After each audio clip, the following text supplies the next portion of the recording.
सीखेंगे भाग हल करना कि कैसे भाग को करते हैं। 3 अंक वाला भाग, 1 अंक का भाग तो सबको आता है, 3 अंक अगर बीच में हो तो इसको हम कैसे भाग करेंगे। तो सबसे पहले हम इसके नियम जानेंगे, भाग के सामान्य नियम।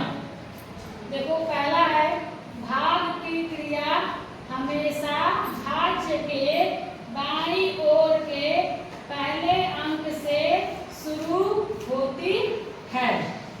क्या शुरू होती है? भाग हमेशा भाज्य के बाईं अंक से शुरू करते हैं, यानी कि ये हो गया हमारा दायां और ये हो गया बायां अंक।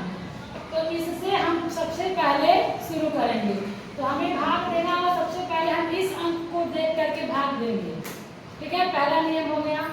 दूसरा है, भाजक जितने अंकों का है उतने ही अंक की भाज्य संख्या लेकर भाग की क्रिया करते हैं। यानी कि भाजक हमारा हो गया ये, जिससे हम भाग देंगे वो हो गया भाजक।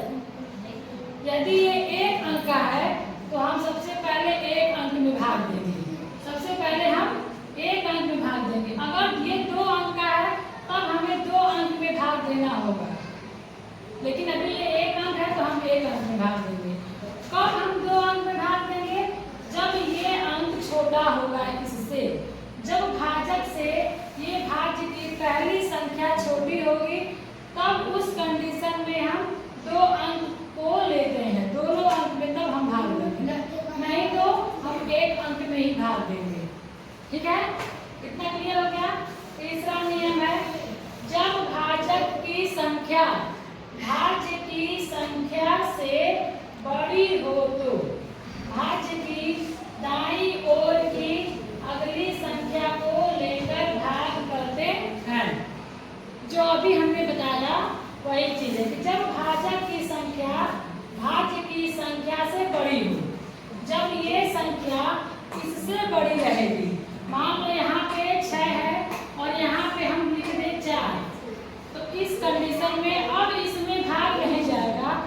तब हम क्या करेंगे कि दाईं ओर की एक और संख्या को लेकर के इन दोनों संख्या का एक साथ हम लेंगे और उसमें हम भाग करेंगे। ठीक है, तीसरी हमारी संख्या है, भाज्य का कोई अंक नीचे उतारने पर यदि भाग नहीं जाता है तो 0 बार ले जाकर भाग करते हैं। अगर जब हम इसके आगे हम भाग करेंगे तो जब कोई संख्या जो शेष बचेगा उसमें अगर भाग नहीं जाएगा तो फिर क्या करेंगे, 1 0 यहाँ बढ़ा करके एक संख्या और उतारेंगे और फिर हम भाग की क्रिया को पूर्ण करेंगे। ठीक है, आगे समझ में। और 0 से भाग देने पे हमेशा 0 ही आता है। जैसे गुणा में भी हम 0 से गुणा करते हैं तो 0 ही आता है, वैसे ही 0 से भाग करेंगे तो हमेशा 0 ही आएगा।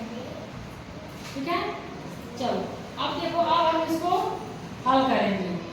ये है हमारा, ये जो संख्या है ये है भाज्य, इसको हम कहते हैं भाज्य। ये जो संख्या है ये है भाजक।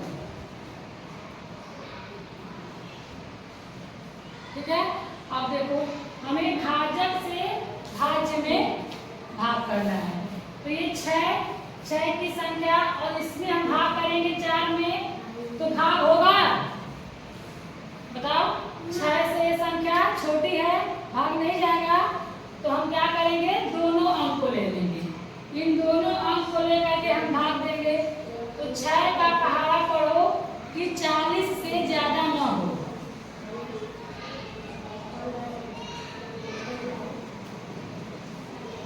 छह बार जाएगा 36 हो गया। अब इसको हम घटाते हैं, यहाँ पे घटाएंगे तो 0 में से 6 नहीं जाएगा तो यहाँ से हाथ से लेंगे तो हो जाएगा 10। 10 में से 6 गया तो कितना बचा? 4। और ये 3 में से 3 तो ये 0 हो गया, कट गया मतलब। ठीक, खत्म हो गया। और ऊपर से एक अंक अपने आप उतर जाता है तो यहाँ हो जाएगा 7। यहाँ एक अंक टाइम लेकिन हो जाएगा कितना 47। दोनों संख्या में कितनी हो गई 47। अब 6 का पहाड़ा पढ़ो कि 47 से ज्यादा ना हो, कितनी बार जाएगा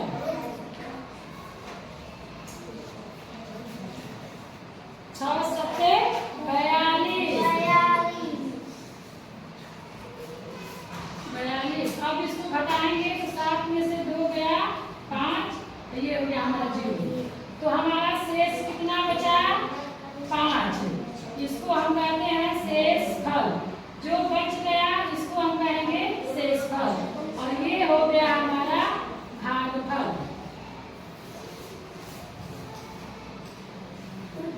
ठीक है, आगे समझ में अब ये होता है भाज्य, ये भाजक, ये भागफल और ये शेषफल।